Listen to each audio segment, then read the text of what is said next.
Bonjour Lucienne Perry. Bonjour. Je suis ravie de vous voir. Ah, moi aussi. Vous nous amenez encore un de vos extravagants, extraordinaires personnages, un de ces créateurs hors du temps, hors du cadre, dont la fréquentation, et je le vois sur votre visage, vous réjouit totalement. Ah oui. Je rappelle aux auditeurs qui ne vous connaîtraient pas, ça paraît difficile, mais enfin, que vous avez dirigé le musée d'art brut à Lausanne pendant 10 ans. L'artiste dont vous nous parlerez aujourd'hui s'appelle Armand Schultes. Qu'est-ce qui lui arrive? Il a 50 ans, il est fonctionnaire fédéral à Berne, et il se barre. Il se barre. Il s'en va. Oui. Il lâche tout. Il largue les amarres. Oui. Étonnant. Et on est quoi en 1900 quand est-ce qu'il 1950. 1950, voilà. On est dans les années 50. 1950, il a 50 ans et oui, il largue les amarres. Il quitte Berne, fonctionnaire fédéral, un travail sûr, établi, solide. Tout va bien. Oui, oui. Tout va bien, mais pas si bien. Parce qu'en fait, il décide de tout quitter, de quitter Berne. Donc c'est l'exil géographique, c'est l'exil mental, c'est l'exil social. Il décide de s'installer dans un petit village au Tessin, dans le sud, dans un petit village où il a acheté quelques années auparavant une petite propriété. Il avait déjà une petite idée derrière la tête, quelque chose se tramait en lui, enfin ça progressait dans son esprit. Mais sans en parler à personne. Comme ça, Il clandestinement. est marié, il a été marié 2 fois. Non, il a Non. été marié 2 fois divorcé. Il a eu un enfant, mais qui est décédé petit bébé lorsqu'il avait 8 mois. Et en fait, ce travail de fonctionnaire fédéral apparemment ne lui convient pas du tout. Toutefois, on dit de lui... Cela conviendrait-il vraiment au bout du compte? Oui, et puis ce qu'il y a d'étonnant, c'est qu'on dit, en fait, ses collègues disent de lui qu'il est discret, qu'il est timide, qu'il est très aimable, effacé même. Mais finalement, cet homme effacé est bouillonnant à l'intérieur. Il a une vie intérieure très profonde, très développée, et les choses se tramaient, comme vous le disiez, et il s'installe avec une idée derrière la tête, dans sa châtaigneraie à Auresio, en dessus de Locarno, et il va entreprendre une aventure absolument extraordinaire, c'est-à-dire d'installer une sorte de jardin du savoir, un jardin encyclopédique dans cette châtaigneraie, à ciel ouvert, en plein air, dans la nature. Un étroit contact avec la nature, tant et si bien qu'il va entreprendre dans ce jardin d'abord de tracer des sentiers, Alors, des le chemins. jardin, il va falloir décrire, c'est pas un petit jardin, c'est pas 5000 mètres carrés autour de sa maison, hein. C'est 20 000 mètres carrés. Voilà. C'est gigantesque. Il va petit à petit agrandir et il va arriver à 18 000 mètres carrés. Oui, c'est une grande surface. Et en fait, dans ce grand parc, eh bien, il va aménager des sentiers, des chemins, des passerelles, des aires de repos. Et surtout, ce qu'il va faire, c'est qu'il va écrire sur des pancartes ou sur des pièces de métal, mais surtout sur des couvercles de boîtes de conserve, des inscriptions qui concernent toutes les connaissances, par exemple liées à la nature, à la littérature, à l'astronomie, à la mécanique, à la psychologie. Bref, il est intéressé par tout. Il n'y a pas de hiérarchie dans les savoirs.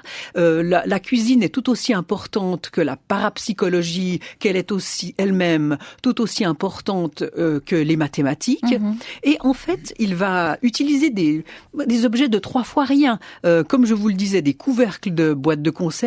Et puis il va prendre une aiguille à tricoter, il va la tremper dans de la peinture et il va écrire sur ces couvercles de boîtes de conserve. Oui, parce qu'on est en train de décrire un parc au Tessin, une maison, un fonctionnaire fédéral. Attention, l'homme n'a aucun moyen. C'est une vie parfaitement indigente, sans eau, sans chauffage, sans rien. Il élève quelques chèvres comme ça pour avoir un peu de lait. Mais enfin, c'est invraisemblable. Il vit presque dans la misère. Oui, il y a des photos qui sont extraordinairement touchantes de ce monsieur. Cet homme vit dans un climat aussi très rude, est très contrasté au Tessin. Il fait froid l'hiver et il y a énormément de pluie, d'averses. Et justement, il va faire face à cela. C'est important aussi pour lui. Il vit une vie d'ascète et il écrit donc chaque jour. Il se consacre à ses inscriptions qu'il fait bien sûr à la main, comme on l'a dit. Et puis ces petits couvercles, eh bien, il les accroche aux branches, au tronc des arbres. Ce qui fait que, en fait, dans ce jardin, dans ce grand parc encyclopédique, encyclopédique, eh bien, il y a toutes sortes de boîtes de conserve qui tintinabulent, qui se reflètent dans les rayons du soleil et qui participent à cette aventure. Alors, ce qu'il y a d'étrange aussi, c'est de savoir qu'il a réalisé un très grand nombre de livres, c'est-à-dire qu'il a rassemblé tout ce savoir avant même de s'exiler. Donc, comme vous le disiez, il a quelque chose derrière la tête. Il a réalisé, avant de partir, un grand nombre, une vingtaine de gros ouvrages très épais qu'il a reliés. Et à l'intérieur, soit il écrit à la main, soit il a dactylographié, soit il a pris des bouts d'articles, des extraits d'articles qu'il colle à l'intérieur. Donc en fait, ce sont des ouvrages d'écriture, de collage et de reliure, et ce sont comme les bases de son aventure. Et quand il sera au Tessin, il se consacrera à faire naître concrètement dans la tridimensionnalité ce jardin absolument étonnant. Oui, c'est une encyclopédie à ciel ouvert. Oui. Certainement pas exhaustive, évidemment. Est-ce qu'il y a des sujets de prédilection ? Il y a des sujets de prédilection, bien entendu. La femme, la sexualité joue un rôle très très important. Il attend cette femme, il rêve d'une femme, mais presque d'une image de la femme. Ça devient vraiment un rêve, un fantasme. Et cette femme, il espère qu'un jour elle va arriver. Il prépare d'ailleurs dans sa maison un petit espace pour elle, avec des objets très féminins, avec des produits de maquillage, et il espère, fantasme à cette femme qui pourrait peut-être arriver. Mais au fond, c'est comme s'il rêvait de quelque chose d'impossible, parce qu'il cherche la communication, il cherche à entrer en contact, dit-il, écrit-il sur ses petites inscriptions. Parfois, il écrit sur ses petites pancartes, « Voici mon numéro de téléphone, téléphonez-moi le soir ». Il y a un numéro de téléphone, et si on compose ce numéro de téléphone, eh bien, on se rend compte qu'il ne répond pas parce que les fils de son téléphone sont coupés. Alors, il a envie d'entrer en contact, mais il ne veut pas entrer en contact. Dès que quelqu'un l'aperçoit, eh bien, furtivement, il s'échappe, il se sauve, il n'a pas envie non plus d'entrer en contact. Et ce qu'il y a d'étrange, c'est que, par exemple, Corinna Bille a voulu entrer en contact, mais il est parti furtivement. Elle le relate dans l'une de ses nouvelles, Le Propriétaire. Et il y a aussi une autre personne, une artiste qui s'appelle Ingeborg Lüscher, qui est l'épouse de Harald Zeeman, mais à ce moment-là, elle ne l'est pas encore. Elle est une jeune femme, une trentaine d'années, une artiste.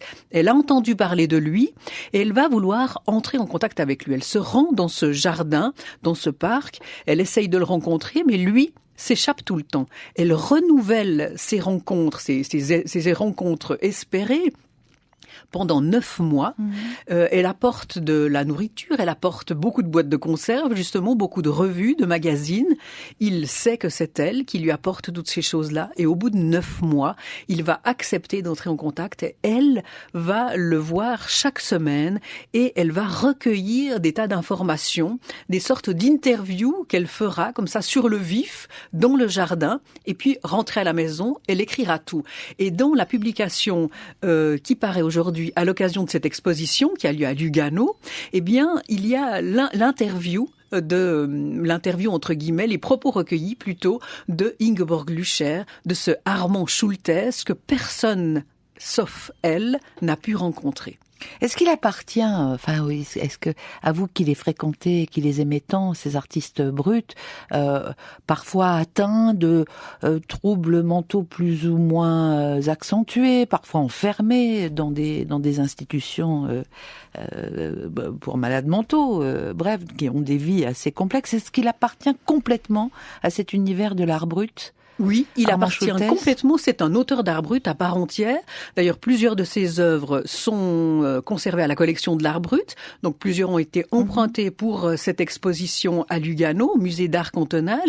Et en fait, cela montre bien que Armand Schultes est un auteur d'art brut, quand bien même il n'a pas fait l'objet d'un diagnostic psychiatrique. Il est vrai que beaucoup d'auteurs d'art...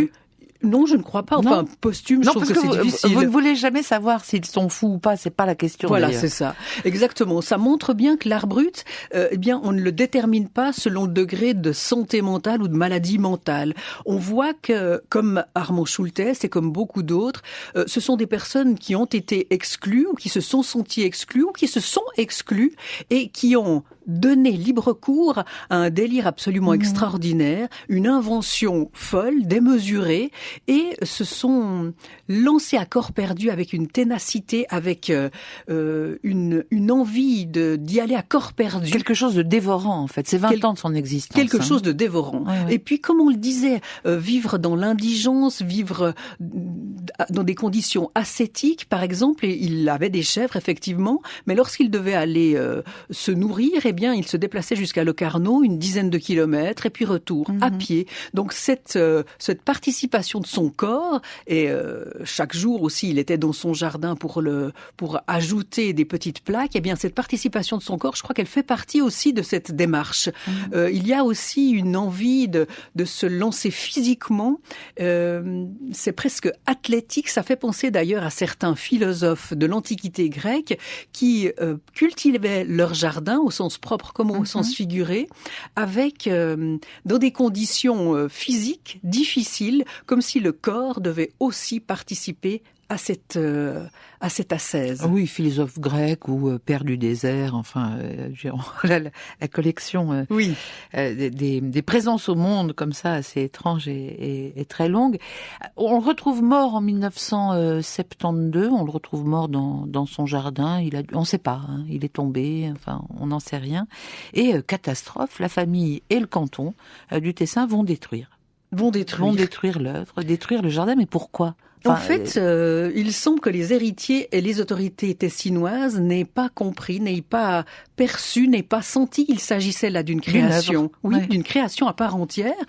Et en fait, heureusement que quelques personnes qui avaient connu ce jardin, eh bien, ont sauvegardé ces œuvres. Il s'agit de créateurs, d'artistes, d'écrivains. Il y a notamment Harald Zeeman, le fameux commissaire d'exposition, et son épouse Ingeborg Lüscher, qui ont sauvegardé beaucoup de ces plaques et qui ont sauvegardé aussi des livres. Il y a Hans Ulrich Schlumpf, une autre personne qui a fait beaucoup de photographies et qui a fait un film qui est absolument un extraordinaire. Film documentaire, oui. Mais réalisé après la mort de Après et pendant Schultes. Aussi, pendant que le jardin existait, parce qu'en fait, à la mort de Schultes, eh bien, tout a été détruit, tout a été brûlé. Et on voit cette scène terrible dans le film où tout est brûlé, tout est mangé, dévoré par les flammes. Comment vous l'avez découvert, vous ? Pourquoi vous le présentez aujourd'hui ? C'est à la collection de l'Art Brut que, en fait, ces quelques œuvres qui étaient dans les réserves m'ont mis la puce à l'oreille et j'ai voulu en savoir plus. Il m'a semblé important d'organiser une vaste rétrospective sur les lieux, enfin, dans la région même du Tessin, ce Tessin qui a été tellement inspirant pour un grand nombre d'intellectuels et d'artistes, notamment au Monteverita. Et, au fond, j'ai mené l'enquête pour pouvoir réunir un maximum d'informations et d'objets d'assemblage. Vous êtes allé dans le jardin, vous, Lucien? Je suis allée dans le jardin. Alors, dans le jardin, il ne reste rien du tout. Horriblement déçu, évidemment. Oui, à la fois, c'est toujours émouvant de retourner sur un lieu. La maison existe toujours? Plus rien. La maison existe toujours. J'ai sonné à la porte. Et en fait, elle est louée à des vacanciers aujourd'hui. Donc, il n'existe plus, dont il n'avait jamais entendu parler de... Donc, tout a été balayé. Tout a été balayé, oublié. Et c'est justement pour lutter contre cet oubli que j'ai recueilli toutes ces œuvres et que je me suis efforcée d'organiser cette exposition dans ce Tessin.